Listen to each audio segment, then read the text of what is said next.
జాతరలు ఉత్సవాల సమయంలో వ్యాపారాలు సాగించే వారికి గణపతి ఉత్సవాల్లో నిరాశ ఎదురైంది.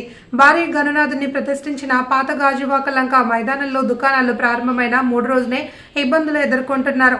ఆంక్షల పేరిట దుకాణాలను మోయించడం వల్ల ఆర్థిక ఇబ్బందులు పడుతున్నామని వ్యాపారులు ఆవేదన వ్యక్తం చేస్తున్నారు.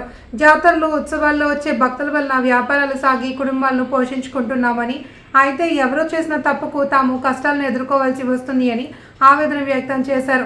బయట దుకాణాలకు అద్దెలు చెల్లించలేక ఇలా వేడుకల్లో చిన్న చిన్న దుకాణాలు పెట్టుకుని కాలం గడుపుతున్నామని, ఇప్పుడేమో ఏవేవో ఆటంకాలు సృష్టించి తమ జీవనోపాధికి గండి కొట్టడం తగదని వాపోతున్నారు. నేను ఇక్కడ వ్యాపారం చేస్తున్నానండి. ఫ్రీగానే స్టాల్స్ నాకు ఇచ్చారు. నాకు కలిగింది ఒక 100 రూపాయలు దేవుడు కాన్ చేసి వెళ్ళిపోవడం తప్ప ఎటువంటి ప్రాబ్లం ఇప్పుడు వచ్చి లేదండి. 5 సంవత్సరాల నుంచి నేను వ్యాపారం చేసుకునే కానించి. మరి ఇప్పుడు వచ్చి మీరు శనివారం ఆదివారం మాకు వ్యాపారాలు అవుతాయి. మామూలు రోజులు అయితే వ్యాపారాలు అవ్వవు.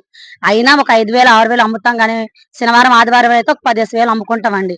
మేము దీని మీద ఈ 21 రోజు మేము దీని మీద ఆధారపడి మేము బ్రతుకుతున్నామండి. మేము 10,000 2 లక్షలు 3 లక్షలు సరుకులు తెచ్చేసుకొని అందరం వ్యాపారాలు 30 స్టాల్స్ మేము బాధపడుతున్నామండి.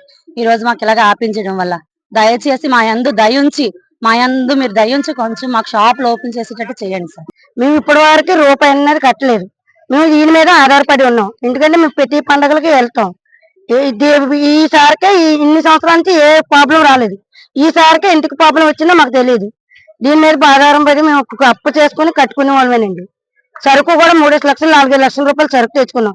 మేము ఉండేది సోలీలు వస్తువులు అన్ని తాగడ పెట్టుకుని మేము వస్తువులు తెచ్చుకుంటామండి. ఇన్ని సంవత్సరాలు 15 సంవత్సరాలు అయింది కానీ ఏ రోజు కూడా ఇంత ఇల్లు ఎప్పుడు రాలేదు. ఎప్పుడు విగ్రహం మూర్తం అన్నది ఇప్పటి వరకు రాలేదు. ఇదే వచ్చింది స్టాల్ కూడా ఇన్ని సంవత్సరాల తర్వాత పెట్టుకునే వాళ్ళు మేమే. ఫస్ట్ ఎప్పుడు మా కాంట్రాక్ట్ ఇచ్చాక వేరే వాళ్ళకి ఇచ్చేవారు. మమ్మల్ని కాకపోతే మీరు పెట్టుకోకపోతే వేరే వాళ్ళకి ఇస్తామా, అంతకన్నా ఇంకెవరికి ఇవ్వమ్మా అని అన్ని. మరి ఈసారి ఎందుకు ఎలాగోయిందో మాకు కూడా తెలియదండి. మేము దీని మీద బతుకునే వాళ్ళమే కదండి. శనివారం ఆదివారం మేము అమ్ముతామండి. శనివారం నేను అమ్మేది. సిపి గారికి మేము చెప్పింది ఏమనగా, గత 16 సంవత్సరాలుగా మేము ఇక లంకా గ్రౌండ్ లోని వినాయకుని పెడుతున్నారు. ప్రతి సంవత్సరం కూడా మేము ఇలాగే స్టాల్స్ అని వేసుకుంటున్నామండి. మా దగ్గర నుంచి కూడా రూపాయి కూడా ఆశించకుండా కేవలం మా వరకే మమ్మల్ని ఎప్పుడు కూడా వేసుకోమని చెప్తున్నారు. కానీ ఎప్పుడు కూడా ఇలాంటి సమస్య అనేది రాలేదండి. ఈసారి ఏంటంటే శనివారం ఇన్ని రోజులు వ్యాపారం కూడా అవ్వలేదు, స్టార్ట్ అవ్వలేదు ఇంకా. కానీ లక్షలు అందరూ కూడా మదుపు పెట్టుకొని పిల్లలు అందరిని తీసుకొని వచ్చి వ్యాపారాలు చేసుకుంటున్నారు. కానీ ఈ రోజు షాపులు శనివారం ఆదివారం రూపాయి అమ్ముకుందామని ఆశిస్తారు మా వాళ్ళందరూ కూడా. కానీ ఈ రోజు ఎందుకు ఈ సమస్య వచ్చింది, షాపులు ఎందుకు ఆపమన్నారు అనే విషయం తెలియదు సార్. కానీ ఇప్పుడు ఏంటంటే ఈ డబ్బులు అప్పులు తెచ్చి మరి వ్యాపారస్తులు అందరూ కూడా సరుకులు పెట్టుకొని మదుపులు పెట్టుకొని ఉన్నారు. ఈ రోజుకి వ్యాపారం జరగదని అందరూ కూడా చాలా చింతిస్తున్నారు సార్.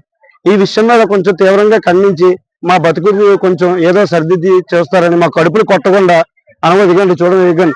అసలు కష్టపడలేని వాళ్ళు కూడా కష్టపడి ఎంతో చేద్దాం అనుకుని వస్తున్నారు. కాకపోతే ఈ రోజు ఇలాంటి సమస్య ఎందుకు వచ్చింది, ఏ రోజు కూడా మాకు ఇలాంటి ప్రాబ్లం అనేది ఏ రోజు కూడా రాలేదు.